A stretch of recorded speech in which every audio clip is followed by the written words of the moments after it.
Go. Streaming from South Africa to the world. This is the Stonks Go Moon Podcast. What just happened? We break it down so you don't have to. Welcome everyone to the Stonks Go Moon Podcast. My guest today, Christopher Crecelius, founder and CEO of AxonDAO. Welcome to the podcast. Welcome. Thanks for having me. Thank you. Coolest surname ever. Let's just get that on record. How did you come up with the idea of AxonDAO? I think before we get to that, what the hell is it? Well, Axon is a decentralized DAO that funds science in decentralized manner. We are using all the different means of the new technologies that are crossing paths, like blockchain, AI, and all these things, considering encryptions and things. But now there's so many more opportunities, giving the sensors, the data, everything we're putting out there has value to you and me and us and science. And so we should share this and get something for that. And that's kind of what we're trying to do, and started a while ago. I've never heard of decentralized science, right? I've heard of decentralized finance. What exactly does decentralized science mean? What does it mean to decentralized science? The idea isn't a new concept. Okay. It's how that technology is here to ensure the decentralized mechanisms are practical and don't sway from, because it tends to become hierarchical, over time. Yes. The idea of a university used to be for the public to own the data that we all kind of put together, but that got away from the inherent idea. This is just kind of like it's funny because a lot of the scientists from the past all kind of did this, and we're just able to do it with the right tools so that we can inspire scientists who have good ideas, at the same time give people something for their information. So we're able, because of the mechanisms, we can fund science, give people who wouldn't get a voice some funding to do the thing, and either proof positive, proof negative, you're getting something out of it. Okay, I'm with you, because so you're working with universities primarily. Well, we kind of started down that path, but we understand they are faced with the same bureaucracy. We submitted absolutely. It's this whole, sorry my French, but this whole bullshit system of us guessing and who gets money and who doesn't. And at the end of the day, it's not science anymore. It's just this game that people are playing, and I feel like we're not getting to the point where we need to be getting. It's funny because, you're training young minds in college to solve problems, practical problems, and then all of a sudden they're like, you need to get funding. They're like, well, that just doesn't work. So you have people who are trained to solve problems, and then they see something that is just so mind-numbingly just not working. So that's kind of the problem. One of our folks we've been working with, DeSci, they're PhD students. They went kind of rogue against this system in a way too. It's just like inherent problems. We're solving crazy things, but we can't even get like some money to see if our idea works. And if it does, it comes with all these strings attached. So we just keep finding more and more as we pull layers back that decentralized science is a powerful thing, especially now that we have the tools. All right. So one of those tools being obviously the Arbitrum blockchain. Why did you choose Arbitrum and not? Well, that's one. We started. ETH is our main layer one. Okay. Was suggested by and voted on by our DAO first protocol actually. It's kind of before Base was becoming a thing. Arbitrum had a lot of use case, a lot of things. It was cheap transactions, quick transactions. It seemed to work. That was that. But now that we've also done Base bridge. For the same thing. So we're on Ethereum. We're on Arbitrum as an L2 and Base, but Base is doing well. Arbitrum is great too. I think they're a bigger monstrosity, and I think that Base is understanding more things too. So I think they're working hand in hand. Doesn't mean we won't we need to consider everything moving forward. But yeah, we're trying to make it accessible. So talk about accessible. Do you sort of reach out to people, or do people reach out to you? How does it work? In terms of the projects, Yes, yes. In terms of the projects and funding. well, right now we're in the middle of we're actually finalizing the Cayman nonprofit, which will, be operated completely independent as we've always wanted, but even in a further manner, so that those people can submit. And you go to AxonDAO.io and you can check out everything from our governance page, portals, announcements all on X and everything. But really, in the next few weeks, we're going to be submitting out or rotating out our granting sign up sheet so that you could submit your project. Also, what we really want to do in this first protocol measure that we're going to deploy is for people to put their ideas that they want to see on, like, oh, is that paper receipt toxic? I don't know. Let's just do an analysis of the top whatever places that do, so we want to really check out all these things that we see that, hey, this might be bad for you, but it's in circulation and we're all ingesting, taking. Is it bad for you? Because I saw just online articles and something about you shouldn't touch it or something like that. Is it bad for you?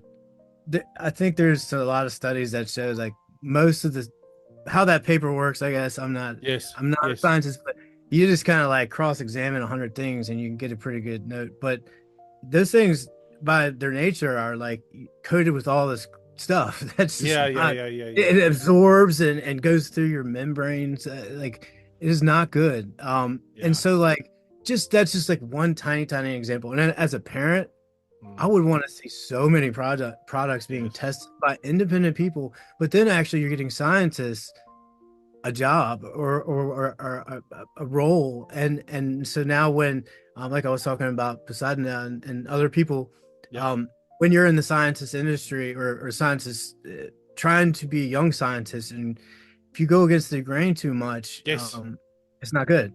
So they're taking a risk. But if we can kind of show like, hey, this is something for you, then we're going to start seeing masses of people, I feel like, in the scientist community coming over to investigate as an option.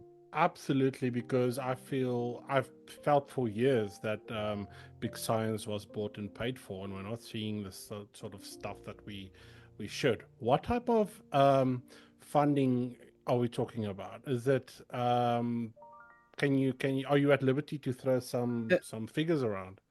Well, we had all these grand ideas in the beginning and yeah, sure, all these grand plans for the future, but right now our goal is to deploy the capital we get from our fee, that the trading fee. There's 1%, a third of that goes to the DeSci fund, and all the burns, everything, all the ETH that goes to the DeSci fund, and that is an ETH. So as people apply for these projects, we're going to be deploying some funds in ETH or USD, however we want to do. We're not trying to do any sort of like pull on the AXGT token for funding the science. We always want to keep these things in mind, but we're going to deploy about 25,000, I think, chunks right now to get like maybe 4 or 5 projects going. We might split that into 3. It just depends on the project. We have a couple of really good ones that we're really excited about. And there's some that are actually part of governmental agencies that if we can get them some funding and show like the decentralized mechanism works in any sort of practical manner, you're going to get people to start saying, wow, because we're getting use case. And we've always had to battle. That's a quasi, we don't know, it's blockchain, who knows? But when we can start getting the use cases, and another thing to make a point about the use case, our Silosis project that we originally had submitted to the University of Texas at Austin. They're one of the leaders in psychedelic studies. They couldn't do the analysis because of the technology and the bureaucracy, but we are now almost finished with the protocol with IRB Ethics Board, which is the US and for the world, they're the board who gives you the ethics approval or not on your protocol. So on our Silosis study for microdosing, which is the first of its kind, will be ethics approved by IRB. So that now all of a sudden DeSci is getting its little shining light that it does have a use case. It can do good things. So as we start to do these little, hitting the rock harder, and all of a sudden it breaks. And that's what I feel like we're doing. But just got to swing the sledgehammer pretty hard. Yeah, because that studies that sort of it's got really big benefits for people struggling with mental health, army vets, and it's awesome to hear more money pumped into that direction. I think that's very cool. You said there's some projects in the pipeline. Can you talk about them? Well, we already have A Plus Voice, which Okay. is What is that? out there. So A Plus Voice is our really flagship. It's a way for people to input their voice. It's kind of what Silosis is built on. Okay. You put your voice into our CureOS system, our system that onboards your voice, and that you do tasks. And as your voice goes into the system, it's read or will be read by AI and comparing and analyzing 20 of like the 36 possible data points that you could possibly make that could be analyzed. Okay. We analyze 20 of those and you compare them over time. So when you do that in comparison to adding it into our Cure ring, which is our ring that will be adding your bio data, you get a lot, and your voice tells a lot about you, especially over time in comparison to other analytics. But just to make a point, A Plus Voice is how NVIDIA accepted our application to their Inception program. So we are invited. Congratulations, man. That brought a tear to my eye. It was the fucking rock star. Jensen's a rock star, man. He was like, that's like jamming with the Beatles now. It worked because Tharusha, who's this, she's a professional scientist at University of Sydney, Australia. Yeah. Max, a physicist with all his background in medical devices, and then our background was doing what we've been doing for 10 years plus. Yeah. So we got it, and it was really great. And so we've been to 2 NVIDIA events. We're heading to the third, actually our second GTC in the spring. Yeah. So awesome. We're excited. Yeah, it's really cool. Talk to me more about this voice thing, because I've never even heard of it. I've never thought of my voice. Obviously, sometimes when you speak softly or hard, or your tonality changes, you're angry, sad, whatever. But I'm guessing there's more of a health thing here. Well, think about this: like you're stressed or under a tense feeling. Generally, not all the time, your diaphragm will be like higher up, so your pitch will have show that it's up more, and so certain points of your pitch, tone, all those things, timbre, all these things will be coming into analysis. But it's even if you just think of that one thing, like your stress, like your diaphragm, so like everything will change, but you have to have a baseline. And so we try to establish the baselines, and then do the voice analysis. But we can do so much with that. And trying to make another point, other projects have to do with music. Okay. Another one has to do with cannabis, ultrasound treatments and therapies. And stop at the ultrasound, because my mother-in-law is actually a very good sonographer, one of the best in our country. What you doing with ultrasound? I think she'd be very interested in that. I would like to have. I wish Mac was on this, because he was on it. But that was kind of his baby. Okay. We work with some folks who do some really awesome research in this field. Personally, I've seen the benefits. Yeah. It's kind of crazy. People have no idea how cool ultrasound is. These people are rock stars that can like detect blocked veins in your heart or in your liver, and they like basically have a superpower to look. Like when I look at the screen when she does this sonograph on me, or ultrasound, I look at the screen, I can't figure out shit. It's just like black and white, and she's like there. And she's actually told me that they are starting to use AI now into the machinery to detect early stage cancer, what it looks like, because she's like been in the I don't know, like 40 years, 45 years. So her eye and her knowledge is super good. But like the new doctors coming in, they don't have that knowledge. So AI is basically helping them to detect cancer early and stuff. So that's why I'm saying ultrasound, man, that's early stage detection is better. Prevention is better than cure. So I'm super pumped about that. That's awesome to hear.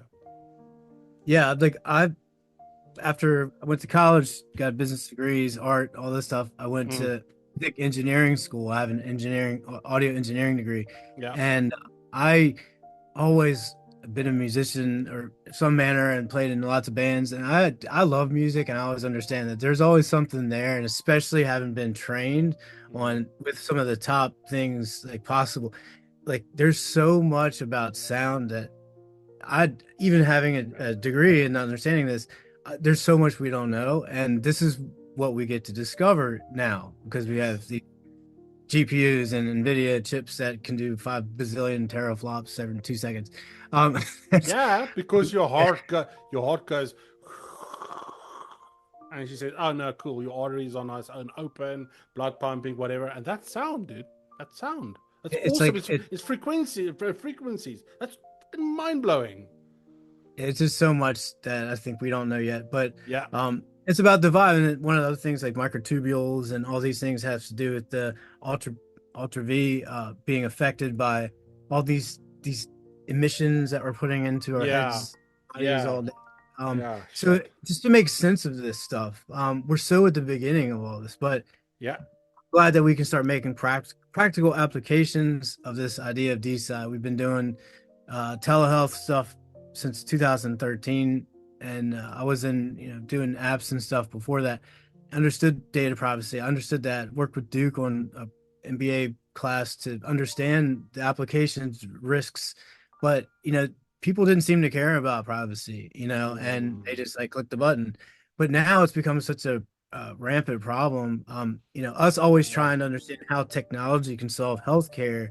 But now that the public and the private things are really crossing paths, it's back to you need to protect your privacy. And even though your voice, on your phone, you do your voice to any app, they're not calling that clinical data.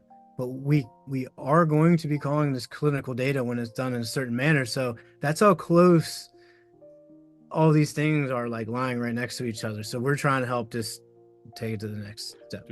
To bridge it. Dude, thank you so much for joining me today.